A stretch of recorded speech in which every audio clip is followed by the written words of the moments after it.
Hi friends, this is Vincent. நம்ம சேனலுக்கு உங்களை அன்புடன் வரவேற்கிறேன். நம்ம சேனல் வந்து பாத்தீங்கன்னா உங்களோட கரியரை செட் பண்றதுக்காக தான் BNOS கவுன்சிலிங் மூலமாவும் ஃபார்ம் டி கவுன்சிலிங் மூலமா அதே மாதிரி அப்ராடுக்காகவும் நம்ம நினைச்சு பார்த்தீங்கன்னா நிறைய வீடியோஸ் வந்து கொடுத்துருக்கோம். ரெகுலரா நம்ம சேனலை ஃபாலோ பண்ணுங்க. அது மட்டும் இல்லாமல் நீட் கவுன்சிலிங்காக நம்ம நிறைய வீடியோஸ் கொடுத்துருக்கோம். நீட் கவுன்சிலிங் பார்த்தீங்கன்னா A to Z உங்களுக்கு வந்து ஹெல்ப் வேணும் அப்படின்னா நீங்க எப்போ வேணா தொடர்பு கொள்ளுங்க. நாம உங்களுக்கு ஹெல்ப் பண்ணி கொடுக்கறதுக்கு ரெடியா இருக்கோம். ஓகே ஃப்ரெண்ட்ஸ், ரொம்ப ஒரு முக்கியமான ஒரு வீடியோக்குள்ள வந்திருக்கோம். அதாவது BNOS பெஸ்டா, ஃபார்ம் டி பெஸ்டா இல்ல அப்ராட் MBBS வந்து பெஸ்டா? ஏன்னா நிறைய பேர் வந்து நம்ம நீட் எக்ஸாம் ரிசல்ட்டுக்காக நம்ம வெயிட் பண்ணிட்டு இருக்கோம். இந்த நேரத்தில் இந்த வீடியோ கண்டிப்பா உங்களுக்கு ஒரு மிகப்பெரிய ஒரு மோட்டிவேட்டா இருக்கும். ஏன்னா நிறைய பசங்க என்ன பண்றோம் அப்படின்னு சொல்லி பாத்தீங்கன்னா, இப்ப 12th முடிச்சு இப்ப நீங்க நீட் எக்ஸாம் எழுதுறீங்க, மார்க் வந்து குறைவா இருக்கு அப்படிங்கிற பட்சத்தில் நமக்கு பிரச்சனையே இல்லை.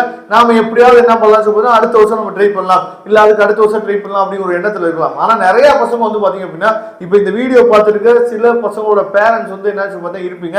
அதாவது நீட் வந்து ஃபர்ஸ்ட் இயர் ரிப்பீட்டர் போட்டிருப்பாங்க, செகண்ட் இயர் ரிப்பீட்டர் போட்டிருப்பாங்க. இந்த மாதிரி நிறைய ரிப்பீட்டர் ஸ்டூடெண்ட்ஸ் வந்து நிறைய பேர் இருக்காங்க. இந்த வருஷம் வந்து ரொம்ப அதாவது நீட்ல எப்படியாவது ரொம்ப அதாவது பாஸ் பண்ணிடணும், நல்ல மார்க் வந்து எப்படியாவது நம்ம ஸ்கோர் பண்ணிடணும் அப்படிங்கிற ஒரு எண்ணத்துல இருக்கிறது வந்து பாத்தீங்கன்னா மேக்சிமம் நீட் ரிப்பீட்டர் ஸ்டூடெண்ட்ஸ். அப்ப நான் நீட் வந்து நான் ஒருவேளை எலிஜிபிள் மார்க் நான் எடுத்துட்டேன் அப்படிங்கிற பட்சத்துல நம்ம எங்க போறது? ஒருவேளை நீட் வந்து எனக்கு ஃபெயிலியர் ஆயிடுச்சு, அப்ப நான் எங்க போறது? BNOS போவா, இல்ல வந்து ஃபார்ம் டி போவா, இல்ல வந்து நான் அப்ராட் பண்ணலாமா அப்படின்னு நிறைய திங்கிங் உங்களுக்கு இருக்கும். நல்லா நீங்க கவனிச்சுங்க. இப்ப BNOS நம்ம சொல்லும் போது அதுக்கு நீட் வந்து தேவையில்லை, ஃபார்ம் டி அப்படின்னு நம்ம சொல்லும் போது அதுக்கும் நீட் வந்து நமக்கு தேவையில்லை. அப்படிங்கிற பட்சத்துல இது ரெண்டுக்குமே நமக்கு வந்து நீட் வந்து தேவையில்லை. ஆனா மூணாவது ஒன்று என்னன்னு பாத்தீங்கன்னா, நான் MBBS படிக்கணும், நான் டாக்டர் ஆகணும் அப்படின்னு எண்ணத்துல நம்ம இருக்கோம். அப்ப நீங்க எலிஜிபிள் மார்க் எடுத்துட்டீங்க அப்படின்னா நீங்க அப்ராட் வந்து ட்ரை பண்ணலாம். நல்லா நீங்க கவனிச்சுங்க.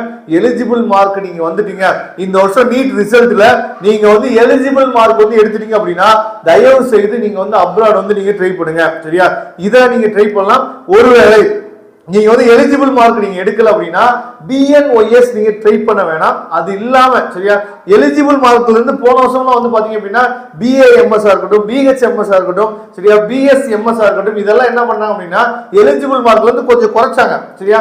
அப்ப அதுக்கும் நீங்க அப்ளை பண்ணி என்ன பார்த்தா வெயிட் பண்ணி வைக்கலாம். சித்தா, ஹோமியோபதி, சரியா, அதுக்கப்புறம் வந்து பாத்தீங்கன்னா யுனானி, இதுக்கெல்லாம் நீங்க என்ன பார்த்தா BUMS, இது எல்லாத்தையுமே நீங்க என்ன பார்த்தா வெயிட் பண்ணி பார்க்கலாம். அதெல்லாம் கிடைக்காத பட்சத்துக்கு நீங்க BNOS போகலாம். இதை நீங்க தெளிவா நீங்க பாத்துங்க. சார் நான் நீட் எக்ஸாம் எழுதல சார், அதனால நான் BNOS போலாமா, ஃபார்ம் டி போலாமா அப்படிங்கிற எண்ணத்துல இருந்தீங்க அப்படின்னா நீங்க ஃபார்ம் டி போனீங்க அப்படின்னா பெஸ்டா இருக்கும். சரியா? ஏன்னா ஃபார்ம் டி அப்படிங்கிறது வந்து பாத்தீங்கன்னா ஒரு ரொம்ப ஒரு முக்கியமான கோர்ஸா இருக்கும். அதாவது இது டாக்டரும் நம்ம சொல்ல முடியாது, நர்ஸும் நம்ம சொல்ல முடியாது. அதுக்கு இடையில வந்து பாத்தீங்கன்னா ஒரு மிகப்பெரிய ஒரு ஜாப் ஆப்பர்ச்சுனிட்டிஸ் வந்து பாத்தீங்க அப்படின்னா நம்ம யூரோப்பியன் கண்ட்ரில மிகப்பெரிய ஜாப் ஆப்பர்ச்சுனிட்டிஸ் ஃபார்ம் டி படிச்சோம் அப்படின்னா இருக்கு. ஆனா ஃபார்ம் டி படிக்கும் போது நாம படிக்கக்கூடிய காலேஜ் வந்து நமக்கு ரொம்ப முக்கியமானது. சரியா? அந்த பேனர் வந்து நமக்கு ரொம்ப முக்கியமானதா இருக்கு. ஏன்னா ஃபார்ம் டி நம்ம பண்ணும்போது பிராக்டிக்கலா நிறைய விஷயங்கள் நீங்க தெரிஞ்சுக்கணும். அப்ப வித் மெடிக்கல் காலேஜோட இருக்கக்கூடிய ஒரு ஃபார்ம் டி காலேஜ்ல நீங்க படிச்சீங்க அப்படின்னா அது மிகப்பெரிய ஒரு வாய்ப்பா இருக்கும். சரியா?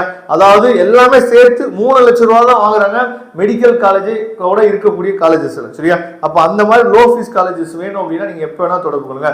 இன்னொன்னு என்னன்னு சொல்லி பாத்தீங்க அப்படின்னா, அதாவது அப்ராட் நிறைய பேர் என்னன்னா அப்ராட்ல MBBS படிச்சு வேஸ்ட், அப்ராட்ல MBBS படிக்க வேணாம் இப்படிதான் நம்ம நினைக்கிறோம். ஆனா நீங்க இங்க ஃபார்ம் டி பண்ணக்கூடிய செலவு, இல்ல நீங்க வந்து இங்க BNOS பண்ணக்கூடிய செலவு, இல்ல நீங்க இங்க சித்தாவோ இல்ல ஹோமியோபதியோ இல்ல யுனானியோ இந்த மாதிரி நீங்க பண்ணக்கூடிய செலவுக்கு நீங்க அப்ராட்ல MBBS என்ன படிச்சு முடிச்சுட்டு வந்துடலாம். அந்த மாதிரி லோ ஃபீஸ் வாங்கக்கூடிய காலேஜஸ் ஏராளமான காலேஜஸ் இருக்கு. நீங்க ரெகுலரா நம்ம சேனலை ஃபாலோ பண்ணிட்டு வந்தீங்க அப்படின்னா எந்தெந்த கண்ட்ரில எவ்வளவு ஃபீஸஸ் வந்து வாங்குறாங்க, எப்படி நம்ம வந்து அட்மிஷன் வந்து போடலாம், இந்த மாதிரி நிறைய வீடியோஸ் வந்து உங்களுக்காக காத்துட்டு இருக்கு. அதனால இந்த 3 கோர்ஸுமே வந்து ரொம்ப முக்கியமான கோர்சஸ் தான். நான் உங்கள்கிட்ட சொல்றது அப்ராட் வந்து மெயின் ஆப்ஷன் வச்சுங்க. ஒருவேளை நீங்க எலிஜிபிள் மார்க் நீங்க எடுக்கல அப்படின்னா நீங்க ஃபார்ம் டி ட்ரை பண்ணலாம். இல்ல நான் எலிஜிபிள் மார்க் எடுத்துட்டேன் ஆனா அப்ராட் போக விருப்பம் இல்லை அப்படின்னா நீங்க இந்த கோர்சஸ் எல்லாமே ட்ரை பண்ணலாம். BNOS இருக்கட்டும், இல்ல BUMS இருக்கட்டும், இல்ல BSMS இருக்கட்டும், இல்ல BHMS இருக்கட்டும். சரியா?